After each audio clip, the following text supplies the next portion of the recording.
Gyebuvuddeko olutalo lw'abalukawo mu ggwanga lya Ethiopia wakati w'amagye ga gavumenti n'abatiguri mu mambuka g'eggwanga lino ekyawaliza abamu ku bannansi b'ensi eno okujaabulira ne babundabundira mu Uganda n'amawanga amalala.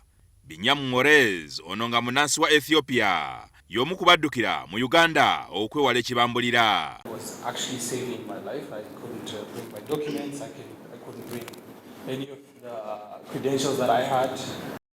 Ono mukugu mu kukanika ebyuma bikalimagezi muyite software engineer kyokka yasanga obuzibu okufuna kyakola kubanga amateeka ga Uganda tegamukkiriza kubaako kyakola okutuusa nga yeewandiisizza ng'omunoonyi w'obubuddamu. Not because I lacked skills, meaning that I didn't have a refugee ID. The main requirement was unless you have refugee IDs, we cannot hire you. Newankubadde abamu ku banoonyi b'obubuddamu beesanga nga bamenya amateeka g'eggwanga, bangi ku bo tebafuna bwenkanya mu mbuga z'amateeka. Somebody told me, for the Somali community, they have had cases in these courts, and their complaint is they have not won a single case in this country. And the question I was asking is, what's causing that?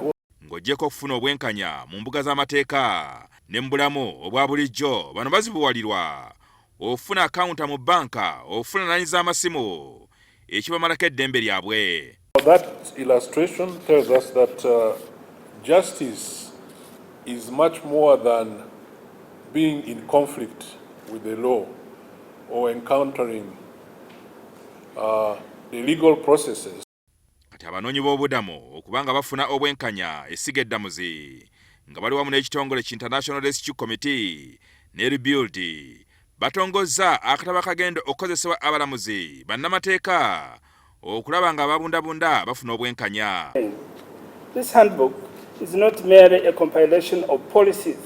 It's a catalyst for change. It's a tool that will empower you, our stakeholders, to make informed decisions and to take meaningful action that improve the lives of refugees and asylum seekers. Omulamuzi Madrama agamba newankubadde abalamuzi basoma amateeka, abamu ku bo ensonga z'ababundabunda tebazikwata mu bwenkanya. Very few people meet it in practice, and even if they do, they are not aware of the specific legal framework which informs the rights of refugees. Jingo Francis, NTV, Kusawe.